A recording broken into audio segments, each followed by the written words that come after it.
The thing about London, it has so much character, and I feel like every time I visit the city, I discover something new.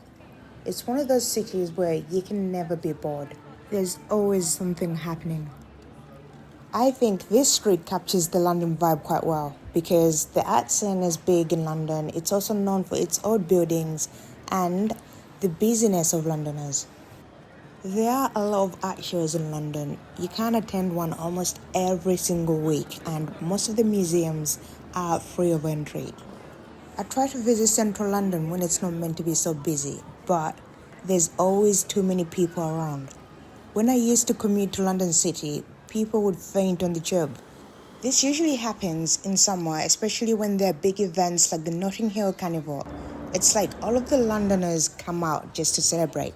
A lot of people travel to London from all over the UK and Europe just for the carnival, so you can imagine how crowded it gets. This was actually considered good weather on British standards since it rains throughout the whole year, so when it's not raining, it's considered good weather.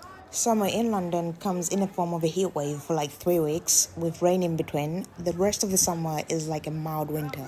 Tesco. This is one of the biggest supermarkets in the UK. It's famous for its cheap meal deals. You will see a lot of its express shops all over London. A lot of cities in Europe like to keep a theme for buildings. Not London, I guess. Everyone just does their own thing. Most areas or neighborhoods have their own charms. As long as you're willing to walk, you will see a lot of interesting places. I don't think the city of London was designed for cars since it's an odd city. So to enjoy it, you must be willing to walk a lot.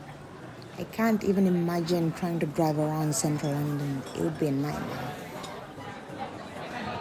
But I always think the best way to explore a city is by walking and using the public transport. This way you get to really enjoy the atmosphere of the place. I know it might be impossible for some cities, but when you're in London, try it. I don't know if it's the city or the shops around who maintains the alleyways, but most of them are so cool. If you know, please let me know in the comment section below. I don't know if this would be called an alleyway since it's quite wide, but I love the art. London really does feel like a movie set because every street or alleyway seems to be unique. And this alleyway, it just feels like you're in a movie set and you're the main character, like the Matrix or something. And this one has a Mary Poppins theme. Trying to find a decent restaurant that's not fully booked in central London is actually a long task. There are so many tourists every day that every time I go to central London, I struggle to find a good restaurant that's not fully booked.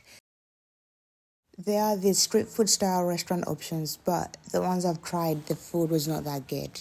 It's also hard to pick one because they don't normally have reviews.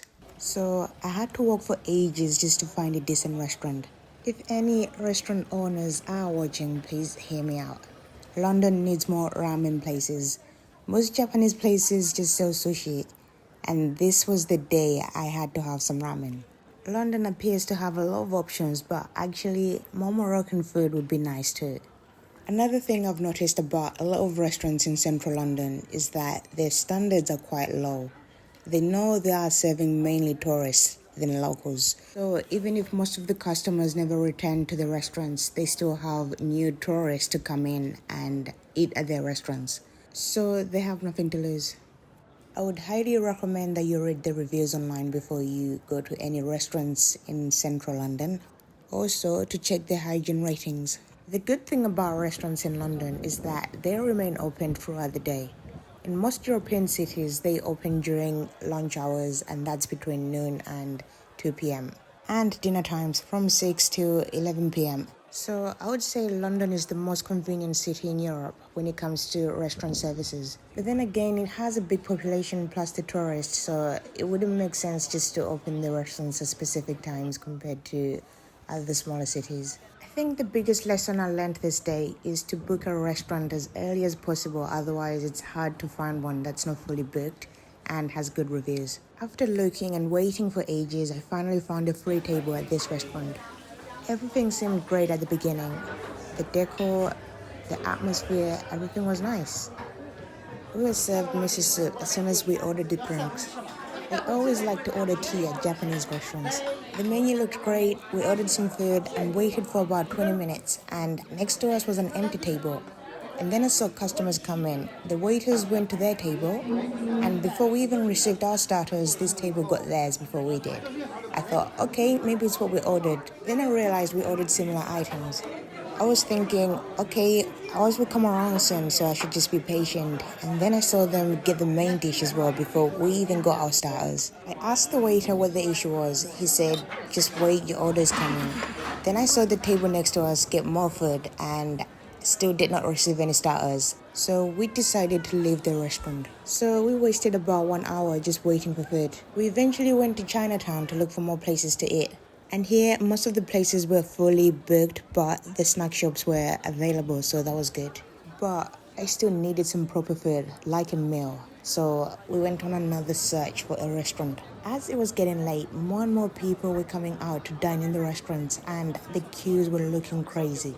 Eventually, I just picked one, and the service here was a lot better than the previous restaurant. The food was decent. I'm not sure what this restaurant is called, but it's on the Japan Center building. And I'm not sure if it's also part of the Japan Center or if it's a separate restaurant. Considering the high prices in central London, this meal was quite cheap. The starter, the drinks, the main meal, it all came up to £30, which is about $38. I love this little square, Neil's Yard in Covent Garden. Should have gone earlier because it was packed and everyone was trying to take a picture.